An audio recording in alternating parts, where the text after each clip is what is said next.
Taste the Daily. தமிழகத்தில் சட்டவிரோத ஆட்சி நடைபெறுவதாக அதிமுக முன்னாள் அமைச்சர் டி ஜெயக்குமார் குற்றம் சாட்டினார். சென்னை மாநகரத்தில் நடைபெற்ற அதிமுக செயற்குழு பொதுக்குழு கூட்டத்தில் பேசிய அவர், கள்ளச்சாராயம் முதல் கஞ்சா வரை தமிழகத்தில் தலை விரித்தாடும் நிலையில் அதை பற்றி திமுக அரசு கண்டுகொள்வதில்லை என குற்றம் சாட்டினார். திமுகவை பொறுத்தவரை மண்ணோடு மண்ணாக ஆக்குகின்ற அந்த வல்லமை, ஆற்றல், திறமை அத்தனையுமே நம் இயக்கத்திற்கு உண்டு.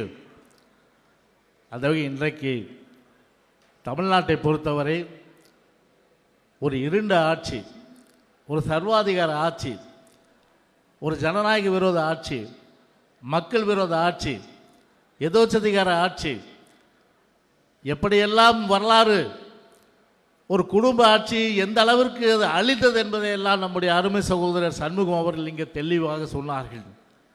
எனவே அந்த குடும்ப ஆட்சிக்கு ஆசியாவிலேயே முதல் பெரிய பணக்கார குடும்பம் என்று சொன்னால் தமிழ்நாட்டை அப்பன் காலத்திலிருந்து, பிள்ளை காலத்திலிருந்து, பேரன் காலத்திலிருந்து கொள்ளையடித்து இன்றைக்கு ஆசியாவிலே மிகப்பெரிய பணக்கார குடும்பமாக உருவெடுத்திருக்கு சொன்னால் அது இந்த திராவிட முன்னேற்ற கழகத்தை சார்ந்த இந்த திமுக குடும்பம்.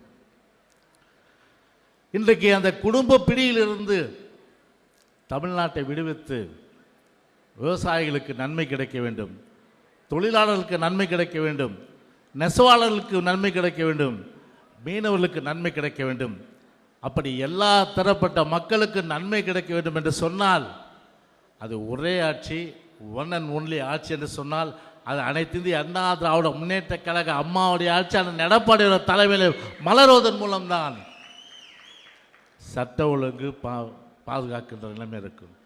இன்றைக்கு என்ன நிலைமை? வேங்கை வயலிலிருந்து இன்றைக்கு வெள்ளம் வரை இன்றைக்கு கடுமையான அளவிற்கு மக்கள் இன்றைக்கு பாதித்திருக்கின்றார்கள்.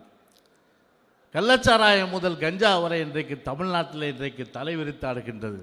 இளைஞர் சமுதாயம், மாணவர் சமுதாயம் இன்றைக்கு சீரழிகின்றது. அதை பற்றியெல்லாம் இந்த ஆளும் இந்த ஸ்டாலின் மாடல் அரசாங்கம் கவலைப்பட்டதாக இருந்தால் இல்லை.